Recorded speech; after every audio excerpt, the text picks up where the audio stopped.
విశాఖ నుంచి సముద్రంలో చేపల వేటకు వెళ్లిన మత్స్యకారులు గల్లంతయ్యారు. వీరిలో ఒకరు ప్రాణాలతో బయటపడగా మరో 6 కోసం కోస్ట్ గార్డు, నేవీ సిబ్బంది గాలిస్తున్నారు. రెస్క్యూ ఆపరేషన్ను సీఎం చంద్రబాబు పర్యవేక్షిస్తున్నారు.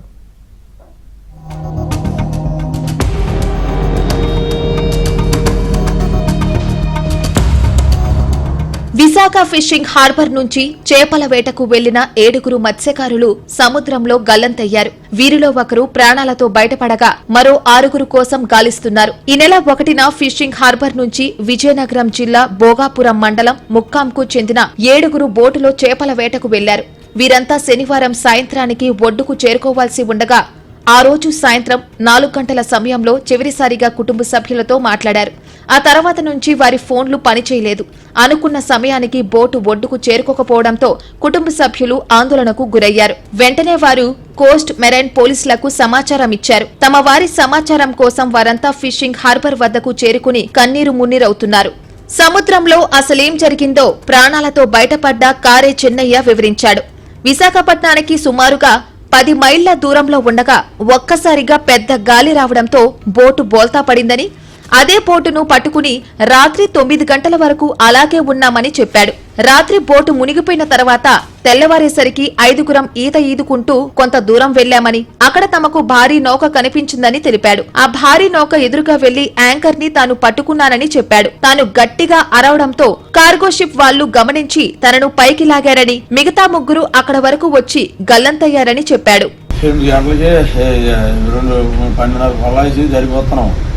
జరిగొచ్చిందిగా అయితే 10 మైళ్ళు ఉంది, అలా వేసుకుందాం, నీళ్ళు వేసి కడిగేసి అని చెప్పేసి వచ్చేద్దాం, గాలి ఎక్కుంటుంది. ఆట కూడా అయిపోయింది.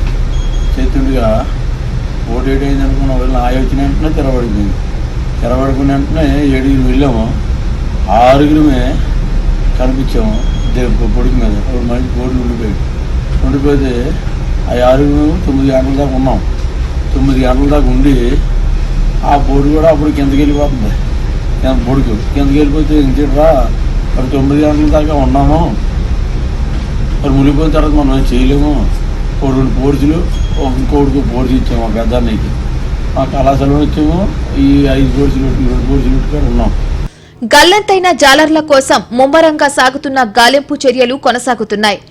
కోస్ట్ గార్డ్, నేవీ అధికారులు రంగంలోకి దిగారు. గజ ఈతగాళ్ల బృందం సముద్రంలోకి వెళ్లింది.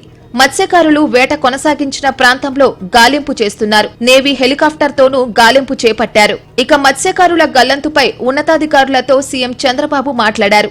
జాలర్లను కాపాడేందుకు తీసుకుంటున్న చర్యలను ముఖ్యమంత్రికి అధికారులు వివరించారు. కోస్ట్ గార్డ్ నౌకలతో గాలింపు ముమ్మరం చేయాలని ఆదేశించారు.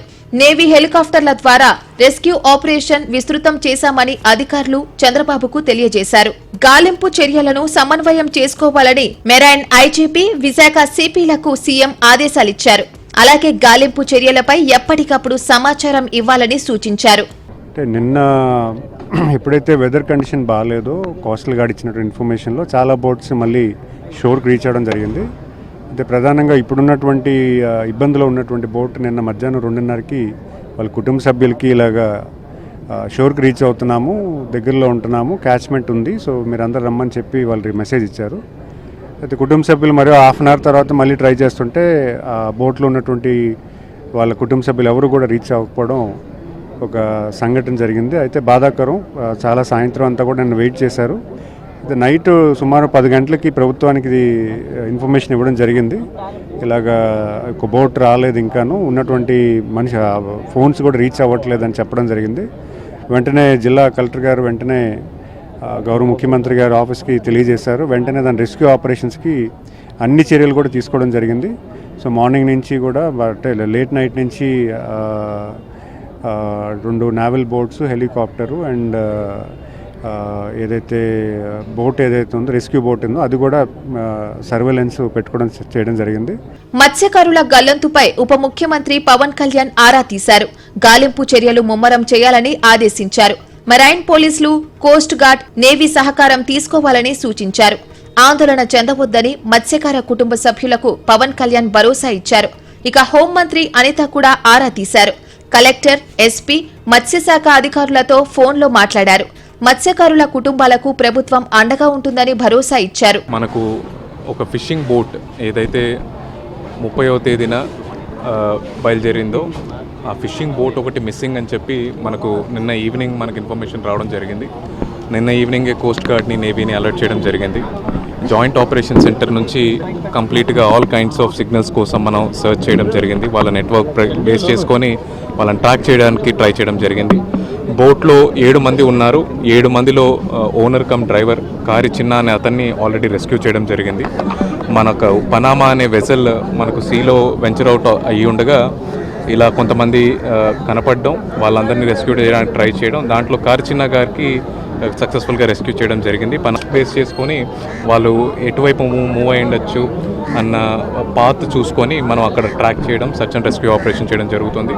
విశాఖలో మరో బోటు ప్రమాదం జరిగింది. విజయనగరం జిల్లాకు చెందిన 10 మంది మత్స్యకారులు ప్రయాణిస్తున్న బోటు సాంకేతిక లోపంతో ఒడిశా పూరీ తీరంలో చిక్కుకుంది. తమను రక్షించాలంటూ ఏపీఎన్ కు ఆడియో సందేశం పంపించారు.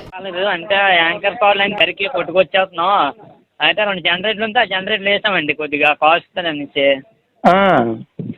అలా మెల్లిగా వస్తుంది. ఇప్పుడు కాస్ట్ ఉంది కానీ కొద్దిగా మెల్లిగా వచ్చేస్తుంది. ఎక్కడ ఊరికి వస్తున్నారు? పూరి తిన్నగండి. పూరికి వెళ్ళిపోతారు అలాగా? పూరి దాని ఎదురుగా ఉన్నామండి, పూరి ఎదురుగా ఉగ్గేస్తే ఇప్పుడు డైరెక్ట్ కొట్టుకెళ్ళిపోతాం మేము.